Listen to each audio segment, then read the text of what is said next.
Okay, there you go.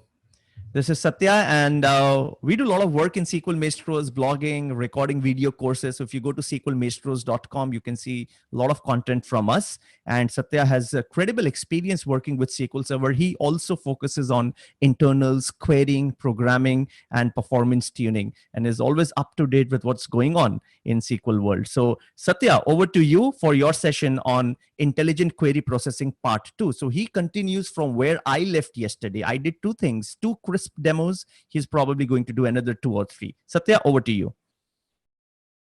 Thank you, Amit. Can you hear me? Yes, absolutely.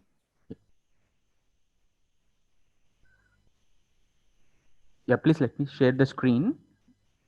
Okay, I will stop mine. Yes, now you can go ahead. Yeah.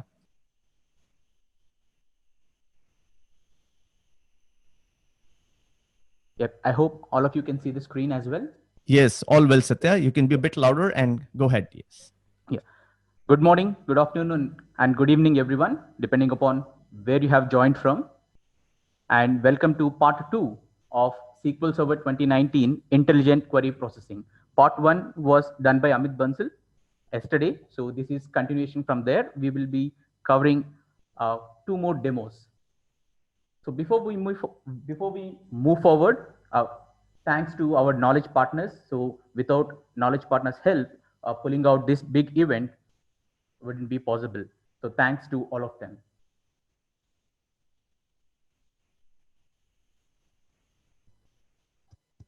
So here is a quick agenda for today. So we will be just going through the overview of intelligent query processing features because few of the features were covered by Amit yesterday and few of the features were covered by Uvirikan yesterday. So there are few more. So I'll just summarize all the intelligent query processing features and then I'll just go into adaptive joins. And if you have time, then we will also see a quick demo on batch mode processing, batch mode on row store. So here is the features there.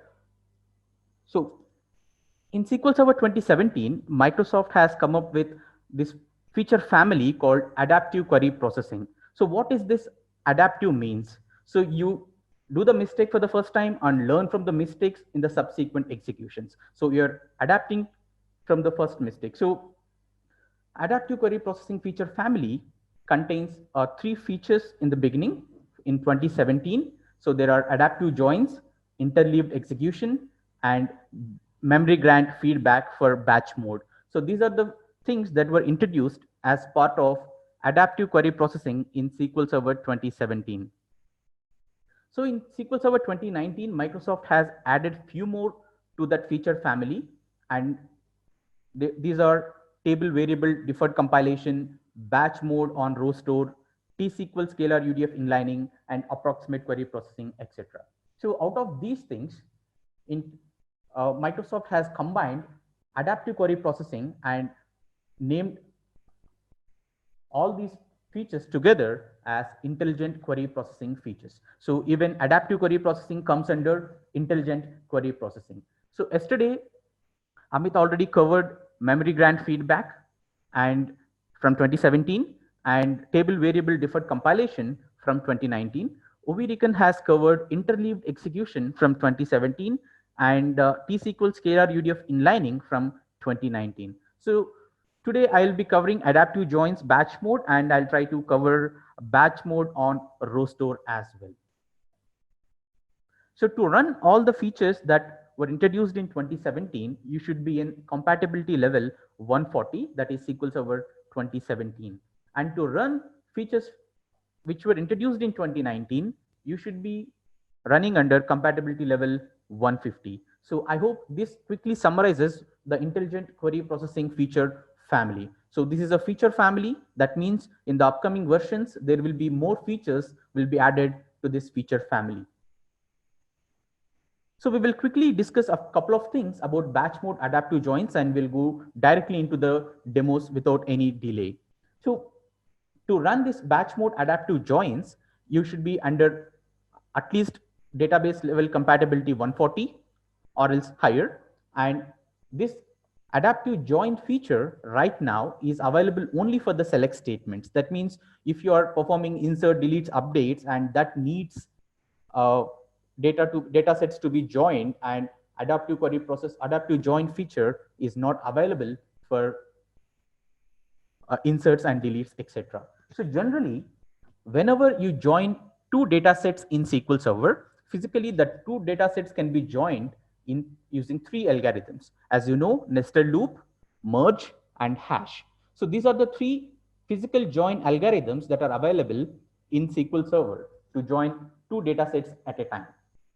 So sometimes based upon the statistics and cardinality estimations, etc., SQL Server optimizer try to select a best possible join algorithm to join two data sets. Sometimes because of some odd reasons, maybe because of stale statistics or some other reasons, optimizer may choose the wrong join algorithm for that particular data set to join two data sets. So that is where this adaptive joins feature comes in. So SQL Server does the mistake for the second time and learn from the mistake and correct it in the subsequent executions. So that is what adaptive join means. Currently, SQL Server can only adapt either nested loop join or else hash join. I'll come to that. I'll just explain more about that in the demos as we move forward. So that means in order for SQL Server to consider adaptive join as an option for in the execution plan, all the queries should be eligible for both nested loop join or hash join algorithms. So what does that mean? So for example, if you take two data sets and you have joining two data sets, and if the join doesn't have any on condition, let's say it's a cross join. So cross joins cannot use hash join. Hash join at least needs one equality operator. That is the basic requirement for SQL Server to perform hash join operation. So if you take a cross join, there is no on condition itself. So for cross join, SQL Server cannot be able to use hash joins. So what I'm trying to say here is all the for SQL Server to make use of adaptive joins, the query should be eligible to do both nested loop join and hash join. Then only SQL Server optimizer can choose between these two. So that is the thing that you should be noting. And one more important point to be noted here is outer references should be same for hash and nested. Let's say you want to join two data sets, and one data set will be selected as outer table, and another data set will be selected as inner table. So generally speaking, not always, generally speaking, the smallest data set will be selected as outer table. So in this particular case, for SQL Server to consider adaptive join, outer reference should be same in both hash and nested. When we go to the demos, all these points that we are discussing now will be more clear. So without any further delay, I'll just quickly go into the demos. Let me open up my VM. I hope all of you can see the VM. It's up there. And for this particular demos, I'm using WideVolt Importers DW database. And let me prepare some data for our demos. So this preparation is nothing but that deleting some rows and then adding some rows so that our demos will go fine. So as we already discussed, database compatibility level should be 140 in order for SQL Server to select adaptive join features. So let me set the compatibility level to 140. And if you see these two syntaxes, so as I already told you, this particular feature is introduced in SQL Server 2017. For that, we need to enable that feature once we set the compatibility level to 140. So in 2017, to enable that feature, we need to alter a database. We need to alter a database scoped configuration. So if you see, if you turn off disable batch mode adaptive joins, then we are enabling adaptive join feature. So it is a little confusing. Disabling batch mode adaptive is equal to off. That means we are enabling adaptive join features. So yeah, I know that it is a little confusing, and Microsoft also has understood that it is a little confusing, and it is fixed in SQL Server 2019. Now, if you see the new syntax, alter database scoped configuration set batch mode adaptive join is equal to on. This is more clear. So Microsoft has understood it and it is modified in SQL Server 2019. So if I try to execute this one in SQL Server 2019, you'll get an error because this is no more valid in SQL Server 2019. But if you're running in SQL Server 2017 version, then you need to use this one because this particular highlighted syntax is not available in 2017. So right now I'm in 2019, so I'm using the second syntax for SQL Server 2019 to enable batch mode adaptive join feature. So I have enabled it. So we have already set database compatibility level to 140, and we just now enabled batch mode adaptive joins also. So let me just clear the procedure cache in case from my previous executions, whatever is cached will get cleared. And be careful with these commands whenever you're creating procedure cache, etc. We need to be very careful, and we strongly warn you that don't execute all these commands in your production environment. So Satya, just a quick note, your mic was a little better earlier. Now your voice is getting a bit suppressed. So just some feedback. Maybe you can just pull up the mic a bit. Okay, yeah? okay. Thank you. I hope you can hear me fine now. Much better. Okay. So let us look into this particular query. So what we are trying to do here, we are just joining two tables. One is stock item table, other one is order table on a stock item key column. And we are just filtering out where quantity is equal to 360. It's a simple query. We are just finding out order details where quantity is equal to something.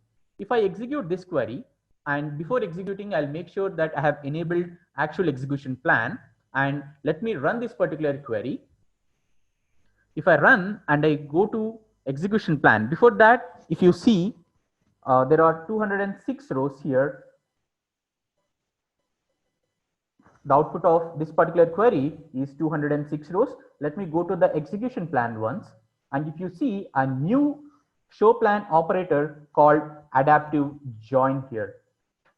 So SQL Server is now introducing adaptive join into our execution plan. I hope you all can see adaptive join operator, which is new from SQL Server 2017. So what is happening here? If I just hover over my mouse on adaptive join, and let me zoom in a bit. And if you see, adaptive mode is true. Adaptive mode is set to true. And if you see, estimated execution mode is batch mode, and actual execution mode is also batch mode. And if you see, important point here is that estimated join type is hash match, and actual join type is also hash match. So these are the few things that you should note, and I'll come to another important tooltip option here, that is adaptive threshold rows. I'm just highlighting this one right now, adaptive threshold rows.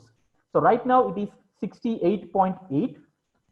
So it is calculated based upon statistics and the tables involved in the query and the where conditions and the value that you pass at where condition. All those things will come into the picture, and SQL Server Optimizer will calculate this threshold called adaptive threshold rows.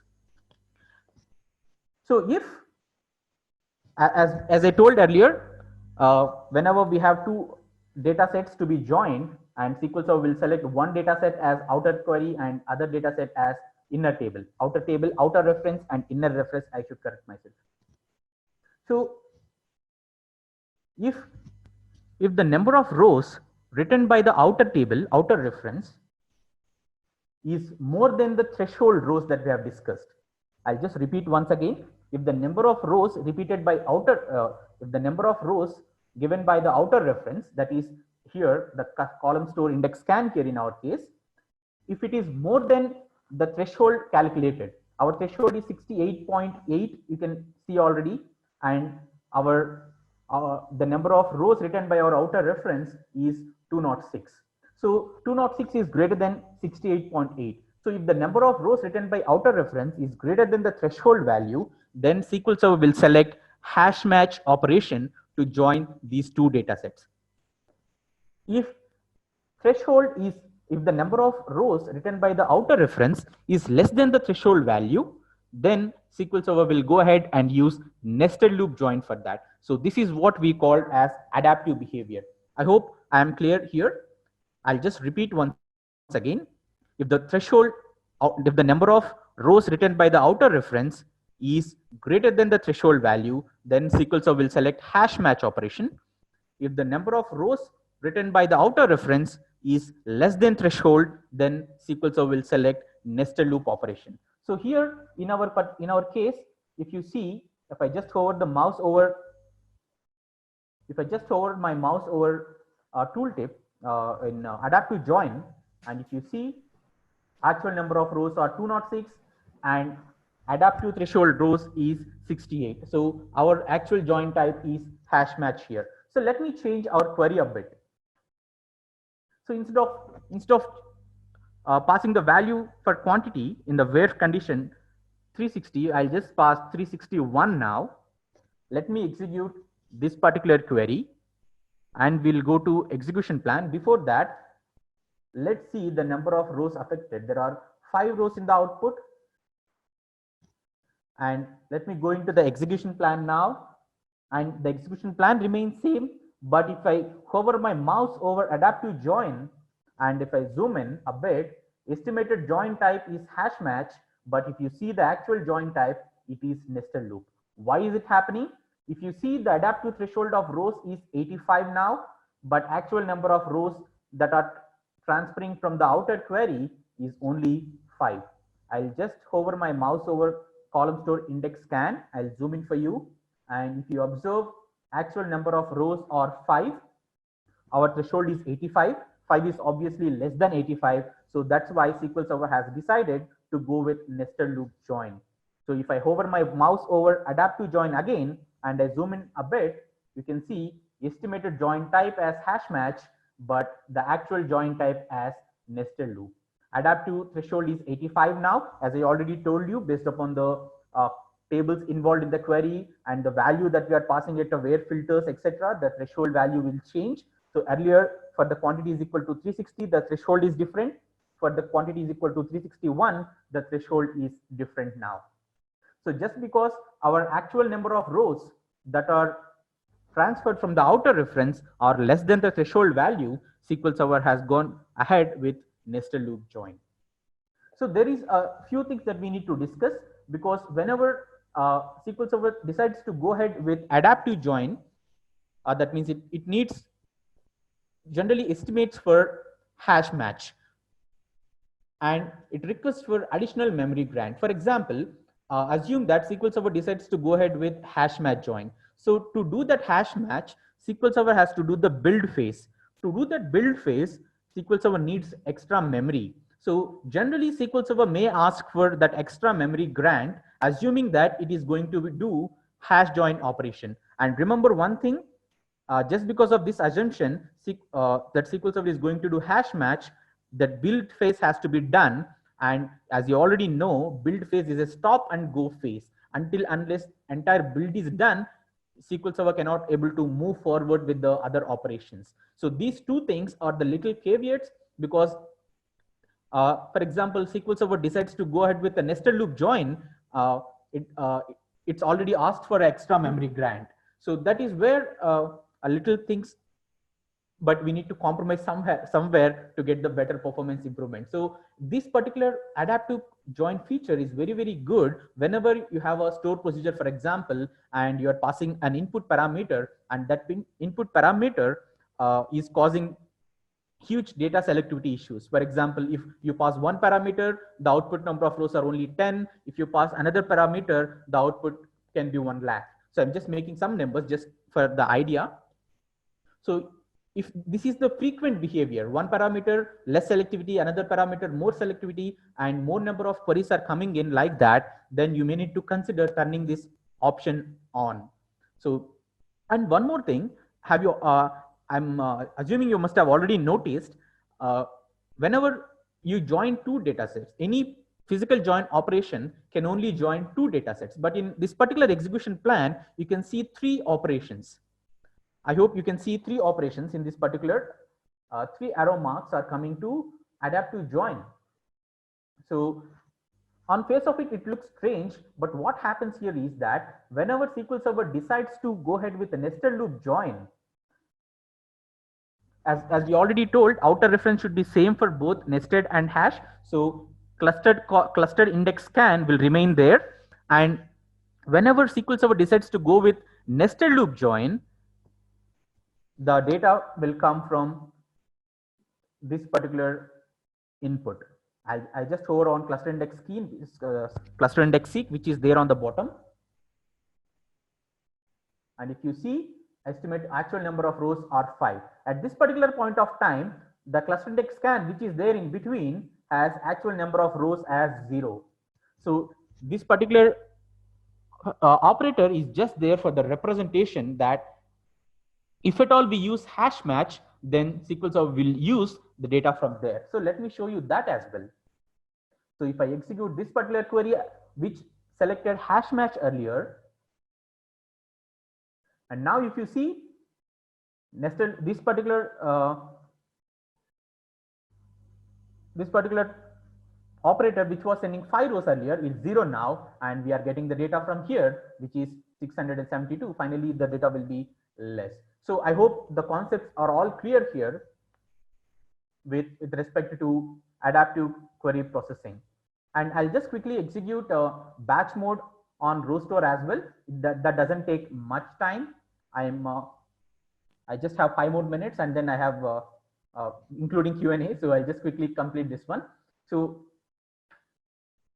batch mode on row store is only available on available from SQL Server 2019 onwards. So you need to set compatibility level 150, but I'll just set this compatibility level equal to 150 to show the behavior without a row mode on batch mode on row store. So right now I am in compatibility level 140, that is SQL Server 2017.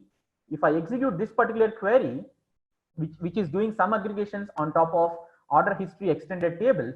So the idea is that batch mode on row store will benefit more. We will be benefited with batch mode on row store storage whenever we are doing a lot of aggregation. So that's why I'm showing you aggregated query here. If I execute this particular query and go to the execution plan and hover over the table scan here, and if I zoom in, you can see our storage is row store and the actual execution mode is row mode. So you know this, there is 2 modes of execution. One is batch mode, other one is row mode. Row mode is row by row execution, and batch mode is SQL Server will try to execute multiple rows together. That is the basic difference between batch mode and row mode. So let me enable our compatibility level is equal to 150. So right now we are under SQL Server 2019 compatibility level. So let me enable this database scoped option also. Batch mode on row store is equal to on, and let me clear cache from my previous executions. And now if I execute this particular query and go to the execution plan, now the execution plan is slightly different. And if I hover my mouse over table scan, and if I zoom in that for you, you can see the storage is still row store, but the actual execution mode is batch mode. Without any single code change, you just enabled the database compatibility level, and you have enabled a database scoped configuration called batch mode on row store. So without any code change, if at all SQL Server can able to make use of batch mode for row store, SQL Server will automatically do that. You don't need to do anything. So it is not suitable for all kind of workloads, but whenever it is good, SQL Server thinks it is good, SQL Server will do that. And with this, I have completed the demos that were there for today. And if you want to turn off, row mode on batch mode on row store at query level, there are query hints as well. You'll get these scripts, so you can play around with all these scripts. So let me share my other screen once.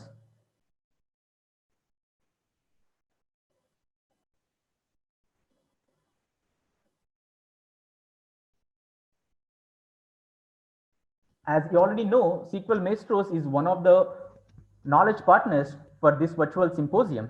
SQL Maestros has a couple of courses, video courses, which are live right now. So there are right now SQL Server performance tuning video course, and T-SQL querying video course, and T-SQL programming video course. All are live, and you can see I'm in SQL Maestro's website. You can see all of them. And you can also go ahead with the individual modules of performance tuning. The best point about video courses is that you can watch that anytime, anywhere, and as many times as you can. And the specialty about SQL Maestro's video courses are 70 to 80% of the content is demo packed. So whenever you see and go, whenever you are watching SQL Maestro's video courses, then most of the times you will be watching the demos. That is the real value that we will provide. And one important thing is that to support the community during these tough times, we had put up huge discounts there. You can go ahead and browse sqlmaestros.com to learn more about all the video courses. And if you want some extra discounts, you can write to contact@sqlmaestros.com. The email ID will be available in chat window shortly. If you need some extra discount, you can always write to contact@sqlmaestros.com. We really try to support the community during these tough times. So I hope I am on time. If I have 2 more minutes, I'll quickly take any questions. Yes, Satya, there are some questions. So do you want me to moderate that, or would you be able to take? Yeah, I'll take it. Perfect. Yeah. So a question from Sanath. If we ensure compatibility mode 150, then will it take care of everything, or manual intervention is needed? As I already told, as I already showed Sanath, we need to enable that database level configuration also, both for batch mode on row store and for batch mode adaptive joins as well. So how to change compatibility for single query instead of changing? So Varun, we have query level hints for that, as I already told you. If you want to allow, you can use query hints like disallow batch mode at query level, so that batch mode will not be applicable for that particular query. These query hints are available in the scripts right now. When we share this deck and scripts with you, you can able to play around with all these things. Yes, there are query hints available to control the behavior at query level. Sauduri Vijay Kumar, what exactly adaptive join operator will do? Yep. So it adapts from the mistake that SQL Server will adapt from its first mistake and try to correct from the subsequent executions. So that is the adaptive behavior. That is why SQL Server team named it as adaptive join. What is the basic difference between nested loop and hash join? Anuj, I'll suggest you to go to SQL Maestro's YouTube channel. We had put up a video about nested loop, where you learn about how it works internally, algorithms, etc. So you'll find more details there. How does the threshold value calculated? So as I already told you, depending upon the tables involved and the statistics and cardinality estimates and the where filters and the value you are passing at where filters, all these things will come, and SQL Server will try to calculate that threshold rows. What are the benefits of batch mode over row mode? So row mode will process one row at a time. Batch mode will process like multiple rows at the same time. That is the basic difference between row mode and batch mode. So do you have a query hint for adaptive joins? Yes, we have already discussed this.